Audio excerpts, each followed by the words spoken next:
Look where I am. I'm so lucky. This is just about 2 minutes from my home. Hampstead Heath, one of the greatest, most beautiful wild areas in London, in any city, I would say. Amazing. This is just amazing. Untamed, well, sort of untamed, semi-cultivated land, but it's huge. If you've never been to Hampstead Heath, you got to check it out. There's so many different parts. It's amazing. I needed to get out of the house today. I got so much going on. I got so much to do. My list of to-do list is massive, and so many thoughts going on in my head, so many projects that are in various stages of completion, lots of thoughts, lots of where's my priorities, what am I doing, what's next. So much going on, and constantly being also disturbed by, quite rightly, by my team chasing me for things. And you reach a point where you just got so many inputs and so much noise that the signal to noise ratio becomes unbearable. So I don't know if you don't know about signal to noise ratio. Basically, in any system there's always underlying noise, right? And that noise comes from things that are potentially measurable, but actually you want to sort of disregard them a little bit because you want the signal to be strong. The signal being, I guess, should I go in here? Ooh, that looks interesting. Let's go in here. Wow. The signal being, I don't know, my plan, what I'm doing, signals from the universe. Keep your antenna up high so you can receive those too. I've been thinking a lot about that as well. Been thinking a lot about so many different things. I don't know, just recently in my head, so much of the questions about, deeper questions about free will and destiny, and thoughts around, you know, messages from the universe, lots of different things, which we'll probably go into in other videos. But yeah, so you know, I want to find the signals, but sometimes the noise becomes too much. There's too much noise of things that need to be done. My head is constantly like scrambling with so much thoughts, some of them like trivial and small, but they just, you know, you can't sort out your priorities because there's just too many conflicting thoughts at various different levels of importance or priority, yet they all seem to make the same amount of sound, so you lose the signal in the noise. And when that happens, I need to get back to nature. I need to ground myself, literally ground myself, suck the noise out of the system, bring it into the ground so that the signals start to become clearer. And I remember that my dad used to do this. At times when things were really stressful at work, he'd suddenly disappear and I'd find out that he went for like a walk, just goes for a walk. And I think it used to infuriate people, including me, but I get it. At the time when you feel like you can't take a break, at the time that you feel like you've got so much going on that the last thing you should do is stop, that's exactly the time when you need to stop, because number one, you're going to be less efficient with what you're working on. Number two, you might be working on the wrong thing. You're probably going to end up making more mistakes or going down paths that you need to undo. So taking that time to just let the noise settle, to let the water clear a little bit is important. It's not just work. I've got so much in my head in terms of what's the future, what about me, my family, lots of different things, you know. There's like, I've got to, anyway, lots of different things which we can get into at another time. But the point is, it's not just about work, it's just life. Life is noisy, right? Life is life, yeah. Depending, even if you don't fill your life up with so many different plans and thoughts and ideas, and as maybe I do, like, it's still so noisy. There's still so much you can think about, and yeah, it can take over. So that's one of the reasons why I came here, to ground myself.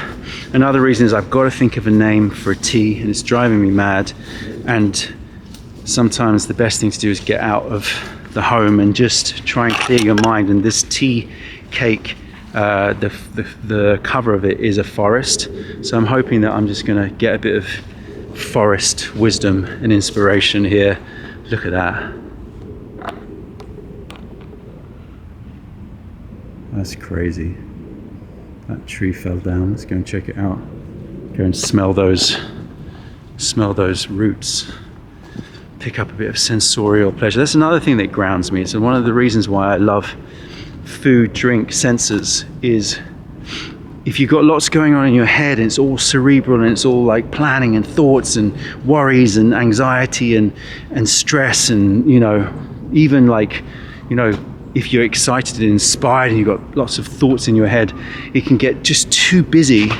And bringing back down to the senses, to just like focusing on something that's very present, that's now, that you can just experience in a real way, in a visceral way, is really powerful and grounding, and just helps to bring you into that moment. That didn't smell of much. Let's go sniff around here. Look at this. I love the textures of this. Isn't that amazing? Wow. Whoa. Amazing.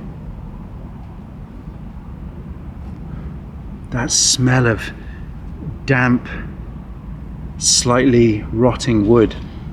It's in a way, it's funky and wild, but in a way it's really clean. In the way that button mushrooms or a fungus can have a cellar, attic, damp-like quality, but it also has a brightness and a creaminess about it, and a soil mineral bracing quality, which is really lovely. Look at this tree. This is mad. Yeah, I am a tree hugger. I really think that touching trees just grounds you, brings you back down. It's cold here, so I'm not going to take my shoes off. Ooh, although probably should, but I'm going to do that now. Look at that. So lucky to have this so close to me.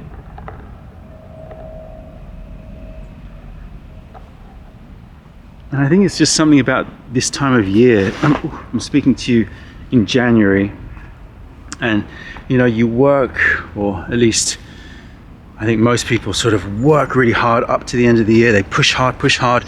Then they have Christmas, end of year, and it's all like you put so much effort and energy into that period of time with the presents and the meeting people, and it's wonderful, but it's kind of like full on.